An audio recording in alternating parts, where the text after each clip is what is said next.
নমস্কার দর্শক বন্ধুরা, রে স্পোর্টসের পর্দায় আপনাদের সকলকে স্বাগত জানাই।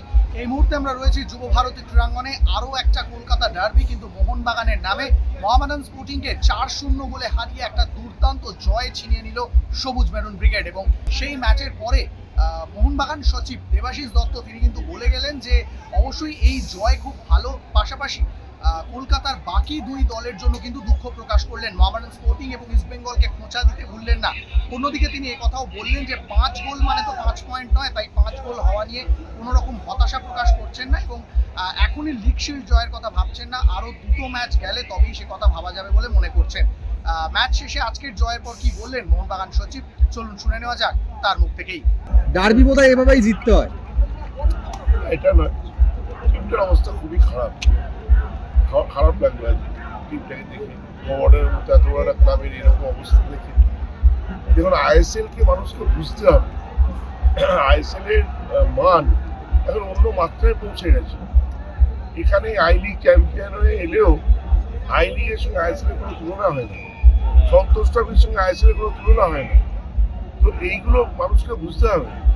মোহামেডানের অবস্থা দেখে আমার খুব খারাপ লাগে এবং বাংলার দুটো দল যেভাবে ঝুঁকছে তলার দিকে, এটা মানে ফুটবলের জন্য খুব ভালো বিজ্ঞাপন নয়।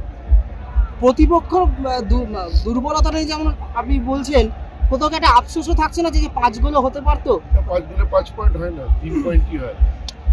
আমার 4 পয়েন্ট, 4 গোলে 3 পয়েন্ট হচ্ছে। 1 গোলে যদি 3 পয়েন্ট হতো আমার কোনো আফসোস থাকতো।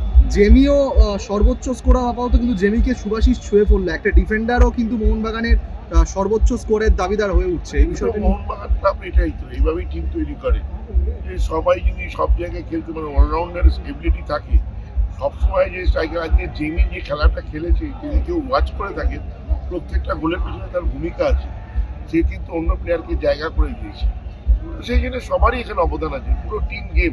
আজকে দেখুন, অনেকে বলছে আজকেও তারা নতুন টিম নেমেছিল। অ্যাকচুয়ালি দিব্যেন্দুর মতো প্লেয়ার, সে অদ্ভুত খেললো। আমি তো দিব্যেন্দুর খেলা দেখে আমি অত্যন্ত মুগ্ধ হয়ে গেছি।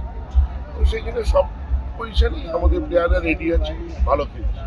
দিমির একটা শট বারে লেগে বেরিয়ে এলো, দিমি গোলটা পেলে কি আরো দিমি মানসিকভাবে কি আরো অনেকটা ইয়ে হতে পারে? না, যে কোনো ফরওয়ার্ড যদি গোল পায় সেটা তো তাই উজ্জীবিত করেই থাকে। দুর্ভাগ্য হয়নি এই ম্যাচে, পরের ম্যাচে পাবে। মোহনবাগান লিগ শিল্ড এখন আমি সেটা বলবো না, আরো দুটো ম্যাচ যাক। যুব ভারতী ক্রীড়াঙ্গন থেকে ক্যামেরায় শুভম মণ্ডলের সঙ্গে সৌরভ মুখার্জি, রে স্পোর্টস।